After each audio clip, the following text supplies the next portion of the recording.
Assalamualaikum warahmatullahi wabarakatuh. Om Swastiastu. Halo. Namo Buddhaya. Salam sejahtera bagi kita semua. Baik, kami dari kelompok 3 kali ini akan membahas topik mengenai MK, yakni dari sejarah terbentuknya, lalu kemudian dasar hukum, kemudian wewenang, lalu fungsi pokok dan visi misi, lalu susunan organisasi Mahkamah Konstitusi. Baik, kita langsung saja ke materi yang pertama, yaitu dari sejarah terbentuknya Mahkamah Konstitusi, yang dimana materi ini akan dibawakan oleh Saudara Fadli. Silakan. Terima kasih. Jadi sekarang saya akan menjelaskan bagaimana tentang sejarah terbentuknya Mahkamah Konstitusi. Sejarah berdirinya Lembaga Mahkamah Konstitusi atau MK ini diawali dengan diadopsinya ide MK atau Constitutional Court dalam amandemen konstitusi yang dilakukan oleh Majelis Permusyawaratan Rakyat pada tahun 2001.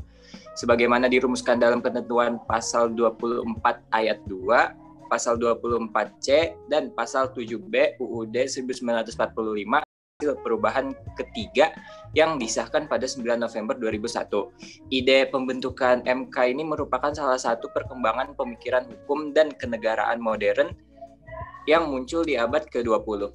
Setelah disahkan perubahan ketiga UUD 1945, maka dalam rangka menunggu pembentukan MK, MPR menetapkan Mahkamah Agung atau MA menjalankan fungsi MK untuk sementara sebagaimana diatur dalam pasal 3 aturan peralihan UUD 1945 hasil perubahan keempat. Lalu DPR dan pemerintah kemudian membuat rancangan undang-undang mengenai Mahkamah Konstitusi. Setelah melalui pembahasan mendalam, DPR dan pemerintah menyetujui secara bersama UU nomor 24 tahun 2003 tentang Mahkamah Konstitusi pada 13 Agustus 2003 dan disahkan oleh Presiden pada hari itu. 2 hari kemudian, pada tanggal 15 Agustus 2003, Presiden melalui keputusan Presiden nomor 147 atau M tahun 2003 Hakim Konstitusi untuk pertama kalinya yang dilanjutkan dengan pengucapan sumpah jabatan para Hakim Konstitusi di Istana Negara pada tanggal 16 Agustus 2003. Lembaran perjalanan MK selanjutnya adalah pelimpahan perkara dari MA ke MK pada tanggal 15 Oktober 2003 yang menandai mulai beroperasinya kegiatan MK sebagai salah satu cabang kekuasaan kehakiman menurut ketentuan Undang-Undang 1945. Ya, demikian dari saya kembalikan ke Hadafi. Baik, terima kasih dari Bung Fadli telah memaparkan materi dari sejarah MK itu sendiri. Lalu selanjutnya akan diikuti oleh Gilang, yaitu akan membahas tentang dasar hukum Mahkamah Konstitusi. Terima kasih moderator atas penyambutannya. Berikut saya akan menjelaskan mengenai dasar hukum Mahkamah Konstitusi. MK adalah salah satu pelaku kekuasaan kehakiman sebagaimana dimaksud dalam Undang-Undang Dasar Negara Republik Indonesia tahun 1945. Mahkamah Konstitusi memiliki landasan undang-undang, yaitu Undang-Undang Nomor 24 Tahun 2003 tentang Mahkamah Konstitusi yang kemudian diubah dengan Undang-Undang Nomor 8 Tahun 2011 tentang perubahan atas undang-undang, yaitu Undang-Undang Nomor 24 Tahun 2003 tentang Mahkamah Konstitusi. Biasanya, permohonan atau permintaan yang diajukan secara tertulis kepada Mahkamah Konstitusi adalah mengenai 1. Pengujian undang-undang terhadap Undang-Undang Dasar Negara Republik Indonesia tahun 1945. Kedua, sengketa kewenangan lembaga negara yang kewenangannya diberikan oleh Undang-Undang Dasar Negara Republik Indonesia tahun 1945. 3. Pembubaran partai politik. 4. Perselisihan tentang hasil pemilu. Atau 5. Pendapat DPR bahwa presiden dan atau wakil presiden diduga telah melakukan pelanggaran hukum berupa pengkhianatan terhadap negara, korupsi, penyuapan, tindak pidana berat lainnya, atau perbuatan tercela. Undang-Undang Nomor 24 Tahun 2003 tentang Mahkamah Konstitusi disahkan Presiden Megawati Soekarno Putri pada tanggal 13 Agustus tahun 2003 di Jakarta. Agar setiap orang mengetahuinya, Undang-Undang Nomor 24 Tahun 2003 ditempatkan dalam Lembaran Negara Republik Indonesia tahun 2003 Nomor 98 dan penjelasan atas Undang-Undang Nomor 24 Tahun 2003 tentang Mahkamah Konstitusi dalam tambahan Lembaran Negara Republik Indonesia tahun Nomor 4316. Undang-Undang Nomor 24 tahun 2003 tentang Mahkamah Konstitusi memiliki pertimbangan, yaitu 1. bahwa Negara Kesatuan Republik Indonesia merupakan negara hukum yang berdasarkan Pancasila dan UUD 1945. Bertujuan untuk mewujudkan tata kehidupan bangsa dan negara yang tertib, bersih, makmur, dan berkeadilan. 2.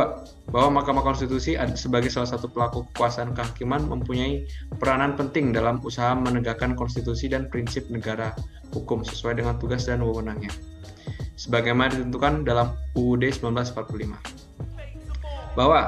Ketiga, bahwa berdasarkan ketentuan pasal 24C ayat 6 Undang-Undang UUD 1945 perlu mengatur tentang pengangkatan dan pemberhentian hakim konstitusi, hukum acara, dan ketentuan lainnya tentang Mahkamah Konstitusi. Keempat, bahwa berdasarkan pertimbangan sebagaimana dimaksud dalam huruf A, huruf B, dan huruf C, serta untuk melaksanakan ketentuan pasal 3 Aturan Peralihan Undang-Undang 1945, perlu membentuk undang-undang tentang Mahkamah Konstitusi. Dasar-dasar hukum Undang-Undang Nomor 24 Tahun 2003 tentang Mahkamah Konstitusi yaitu 1. Pasal 7A, Pasal 7B, Pasal 20, Pasal 21, Pasal 24, Pasal 24C, dan Pasal 25 dari Undang-Undang Dasar Negara Republik Indonesia tahun 1945. Yang kedua, Undang-Undang Nomor 14 tahun 1970 tentang ketentuan-ketentuan pokok kekuasaan kehakiman atau Lembaran Negara Republik Indonesia tahun 1970 Nomor 74. Dan tambahan Lembaran Negara Republik Indonesia nomor 2951 sebagaimana telah diubah dengan Undang-Undang nomor 35 tahun 1999. Undang-Undang Dasar Negara Republik Indonesia tahun 1945 menegaskan bahwa kedaulatan berada di tangan rakyat dan dilaksanakan menurut Undang-Undang Dasar. Ditegaskan pula bahwa negara Indonesia adalah negara hukum. Sejalan dengan prinsip ketatanegaraan di atas, maka salah satu substansi penting perubahan Undang-Undang Dasar Negara Republik Indonesia tahun 1945 adalah keberadaan Mahkamah Konstitusi sebagai lembaga negara yang berfungsi menangani perkara tertentu di bidang ketatanegaraan dalam rangka menjaga konstitusi agar dilaksanakan secara bertanggung jawab sesuai dengan kehendak rakyat dan cita-cita demokrasi. Keberadaan Mahkamah Konstitusi sekaligus untuk menjaga terselenggaranya pemerintahan negara yang stabil dan juga merupakan koreksi terhadap pengalaman kehidupan ketatanegaraan di masa lalu yang ditimbulkan oleh tafsir ganda terhadap konstitusi. Mahkamah Konstitusi merupakan salah satu pelaku kekuasaan kehakiman di samping Mahkamah Agung, sebagaimana dimaksud dalam pasal 24 ayat 1 dan ayat 2 Undang-Undang Dasar Negara Republik Indonesia tahun 1945. Hal ini berarti Mahkamah Konstitusi terikat pada prinsip umum penyelenggaraan kekuasaan kehakiman yang merdeka, bebas dari pengaruh kekuasaan lembaga lainnya dalam menegakkan hukum dan keadilan. Berikut adalah penjelasan saya mengenai dasar hukum. Selebihnya saya kembalikan kepada moderator. Terima kasih. Oke, terima kasih Gilang telah memberikan penjelasan mengenai dasar hukum Mahkamah Konstitusi. Baik, untuk materi selanjutnya yaitu wewenang Mahkamah Konstitusi yang akan dibawakan oleh Saudari Dewi. Silakan Saudari, waktu saya persilakan. Baik, terima kasih Kak Davi. Jadi di sini saya akan menjelaskan tentang wewenang dari Mahkamah Konstitusi atau yang kita kenal dengan MK.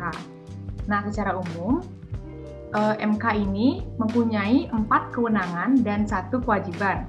Sebagaimana itu termaktub dalam pasal 24C ayat 1 dan 2 Undang-Undang Dasar Negara Republik Indonesia tahun 1945. Secara garis besarnya, Mahkamah Konstitusi ini berwenang mengadili pada tingkat pertama dan terakhir yang putusannya bersifat final. Untuk yang pertama, menguji undang-undang terhadap Undang-Undang Dasar Negara Republik Indonesia tahun 1945. Yang kedua, memutus sengketa kewenangan lembaga negara yang kewenangannya diberikan oleh Undang-Undang Dasar Negara Republik Indonesia tahun 1945. Yang ketiga, memutus pembubaran partai politik. Dan yang keempat, memutus perselisihan tentang hasil pemilihan umum. Nah, wewenang Mahkamah Konstitusi berasal dari Undang-Undang Dasar 1945 yang diatur dalam pasal 7A, pasal 78, dan pasal 24C Undang-Undang Dasar 1945 dan dijabarkan dengan Undang-Undang Nomor 24 Tahun 2003. Untuk mengawal konstitusi, Mahkamah Konstitusi ini mempunyai kewenangan menangani perkara-perkara konstitusi atau ketatanegaraan tertentu sebagaimana tercantum dalam pasal 24C ayat 1 dan 2 Undang-Undang Dasar 1945. yaitu yang pertama menguji undang-undang terhadap Undang-Undang Dasar 1945. Nah, diatur dalam pasal 50 sampai dengan pasal 60 Undang-Undang Mahkamah Konstitusi dan telah dilengkapi dengan PMK nomor 06/PMK/2005. Kemudian subjek hukum yang dapat menjadi pemohon adalah perorangan warga negara Indonesia termasuk kelompok orang yang mempunyai kepentingan sama, kesatuan masyarakat hukum adat sepanjang masih hidup dan sesuai dengan perkembangan masyarakat dan prinsip negara kesatuan Republik Indonesia yang diatur dalam undang-undang, badan hukum publik atau privat, atau lembaga negara yang menganggap hak dan atau kewenangan konstitusionalnya dirugikan, yaitu hak atau kewenangan yang diberikan oleh Undang-Undang Dasar 1945. Kemudian ada objek permohonannya itu adalah konstitusionalitas sebuah undang-undang yang meliputi pengujian secara formil, yaitu pengujian mengenai apakah pembentukan dan bentuk undang-undang sesuai atau tidak dengan ketentuan Undang-Undang Dasar 1945, dan pengujian secara material, yaitu pengujian mengenai apakah materi muatan dalam ayat, pasal, dan bagian atau bagian undang-undang bertentangan dengan Undang-Undang Dasar 1945. Kemudian, kewenangan kedua yaitu memutus sengketa kewenangan konstitusional lembaga negara. Nah, itu diatur dalam pasal 61 sampai dengan pasal 67 Undang-Undang Mahkamah Konstitusi. Pemohonnya ialah lembaga negara yang kewenangannya diberikan oleh Undang-Undang Dasar 1945, sedangkan termohonnya adalah lembaga negara yang mengambil kewenangan lembaga negara lainnya. Kemudian objek sengketa adalah kewenangan yang diberikan oleh Undang-Undang Dasar 1945. Kemudian kewenangan yang ketiga, memutus pembubaran partai politik. Diatur dalam pasal 68 sampai dengan pasal 73 Undang-Undang Mahkamah Konstitusi. Pemohonnya adalah pemerintah, sedangkan termohonnya adalah partai politik yang dimohonkan untuk dibubarkan. Alasan pembubaran adalah ideologi, asas, tujuan, program, dan kegiatan partai politik yang dianggap bertentangan dengan Undang-Undang Dasar 1945. Jika permohonan dikabulkan, partai politik yang bersangkutan dibatalkan pendaftarannya sebagai badan hukum pada pemerintah.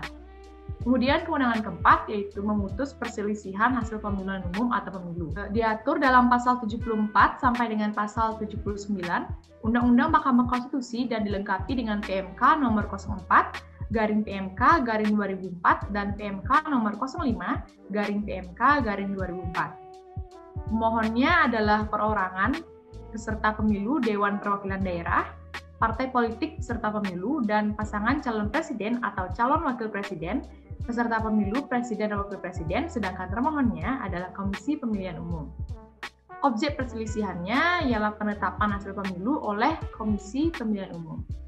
Kemudian kewenangan kelima, memutus pendapat Dewan Perwakilan Rakyat mengenai dugaan pelanggaran oleh presiden dan atau wakil presiden. Ini diatur dalam pasal 80 sampai dengan 85 Undang-Undang Mahkamah Konstitusi. Pemohonnya ialah Dewan Perwakilan Rakyat yang disetujui oleh 2 atau 3 dari minimal 2 atau 3 anggota Dewan Perwakilan Rakyat yang hadir dalam sidang paripurna. Alasan impeachment adalah presiden dan atau wakil presiden melanggar hukum karena pengkhianatan terhadap negara, korupsi, penyuapan, tindak pidana berat lainnya, dan melakukan perbuatan tercela. Dan presiden dan atau wakil presiden tidak lagi memenuhi syarat berdasarkan Undang-Undang Dasar 1945. Putusan menyatakan pendapat Dewan Perwakilan Rakyat terbukti atau tidak terbukti. Nah, itu dia wewenang dari Mahkamah Konstitusi. Demikian penjelasan dari saya kembalikan ke Kak Davi. Terima kasih. Baik, terima kasih penjelasan dari Saudari Dewi mengenai wewenang Mahkamah Konstitusi yang telah dijelaskan begitu detailnya. Terima kasih banyak. Lalu kemudian dilanjutkan mengenai fungsi pokok dan visi misi yang akan dibawakan oleh Saudari Angel. Silakan, waktu saya persilakan. Oke, terima kasih untuk Saudari Devi atas waktu dan kesempatannya. Di sini saya akan membahas tentang fungsi pokok dan visi misi dari Mahkamah Konstitusi itu sendiri. Sebagai lembaga negara, Mahkamah Konstitusi merupakan lembaga yang mempunyai fungsi tertentu dalam hukum peradilan, yaitu yang pertama, sebagai penafsir konstitusi. Fungsi Mahkamah Konstitusi sebagai penafsir konstitusi yaitu untuk memutuskan perkara mengenai apakah hukum itu. Jadi, konstitusi merupakan wilayah kerja seorang hakim. Hakim Mahkamah Konstitusi dapat menerapkan kewenangannya, dapat melakukan penafsiran terhadap konstitusi itu sendiri. Yang kedua, ada sebagai penjaga HAM atau hak asasi manusia, di mana setiap hukum konstitusi sebagai dokumen yang berisikan perlindungan HAM atau hak asasi manusia dan perlindungan anak menurut undang-undang. Jika badan legislatif atau eksekutif secara inkonstitusional sudah mencederai konstitusi, maka Mahkamah Konstitusi dapat ikut campur memecahkan masalah tersebut. Yang ketiga, sebagai pengawal konstitusi. Dalam hal mengawal konstitusi, terdapat dalam penjelasan pada Undang-Undang Nomor 24 Tahun 2003 tentang Mahkamah Konstitusi, yang disebut juga dengan The Guardian of Constitution atau pengawal konstitusi, yang memiliki fungsi untuk menjaga konstitusi dengan hebat, yang memakai kecerdasan, kreativitas, dan wawasan ilmu yang luas dan kearifan yang tinggi sebagai seorang negarawan yang peduli akan hukum konstitusi dalam negara. Yang selanjutnya sebagai penegak hukum. Mahkamah Konstitusinya sebagai penegak demokrasi dan bertugas menjaga agar tercipta pemilihan umum yang adil dan jujur, serta mengurangi bahaya akibat tidak adanya keadilan dalam masyarakat melalui kewenangan untuk mengadili sengketa pemilu. Jadi, peran mahkamah bukan hanya sebagai lembaga peradilan, tetapi juga bertindak sebagai lembaga yang mengawal tegaknya demokrasi dalam bernegara sesuai dengan tugas Mahkamah Konstitusi berdasarkan Undang-Undang Dasar 1945. Di samping itu, ada juga visi dan misi dari Mahkamah Konstitusi itu sendiri. Di antaranya yaitu visinya adalah Mahkamah Konstitusi memiliki visi yang sangat jelas, yaitu mengawal tegaknya konstitusi melalui peradilan modern dan terpercaya. Kemudian misinya adalah Mahkamah Konstitusi dapat membangun sistem peradilan konstitusi yang mampu mendukung penegakan konstitusi dan meningkatkan pemahaman masyarakat mengenai hak konstitusional warga negara. Sekian dari saya, terima kasih. Baik, terima kasih dari Saudari Angel atas pemaparan materi, mengenai fungsi pokok dan visi misi dari Mahkamah Konstitusi. Lalu kita akan lanjutkan materi selanjutnya, yaitu mengenai susunan organisasi Mahkamah Konstitusi yang akan dibawakan oleh Saudari Nela. Waktu saya persilakan. Terima kasih Kak Davi. Pada kesempatan kali ini saya akan membacakan dan menjelaskan materi tentang susunan organisasi Mahkamah Konstitusi. Nah, susunan organisasi Mahkamah Konstitusi ini ada 3. Yang pertama, para hakim. Yang kedua, Sekretariat Jenderal. Yang ketiga, Kepaniteraan. Yang pertama, para hakim. Para hakim konstitusi yang terdiri atas 9 orang sarjana hukum yang mempunyai kualifikasi negarawan yang menguasai konstitusi, ditambah dengan syarat-syarat kualitatif lainnya, dengan masa pengabdian untuk 5 tahun dan sesudahnya hanya dapat dipilih kembali hanya untuk 1 periode 5 tahun berikut. Dari antara para hakim itu dipilih dan oleh mereka sendiri seorang ketua dan seorang wakil ketua, masing-masing untuk masa jabatan 3 tahun. Untuk menjamin independensi dan imparsialitas kinerjanya, ke-9 hakim itu ditentukan oleh 3 lembaga yang berbeda, yaitu 3 orang dipilih oleh DPR, 3 orang ditunjuk oleh Mahkamah Agung, dan 3 orang lainnya ditentukan oleh Presiden. Ke-9 orang hakim tersebut itu bahkan dapat dipandang sebagai 9 institusi yang terdiri dan berdiri sendiri secara otonom, mencerminkan 9 pilar atau 9 pintu kebenaran dan keadilan. Dalam bekerja, 9 orang itu bahkan diharapkan dapat mencerminkan atau mewakili ragam pandangan masyarakat luas akan rasa keadilan. Yang kedua, Sekretariat Jenderal Mahkamah Konstitusi yang menurut ketentuan UU Nomor 24 Tahun 2003 dipisahkan dari organisasi kepaniteraan. Pasal 7 UU ini menyatakan, untuk kelancaran pelaksanaan tugas dan wewenangnya, Mahkamah Konstitusi dibantu oleh sebuah Sekretariat Jenderal dan Kepaniteraan. Penjelasan pasal ini menegaskan bahwa Sekretariat Jenderal menjalankan tugas teknis administrasi. Yang ketiga, ada Kepaniteraan. Kepaniteraan menjalankan tugas teknis administrasi justisial.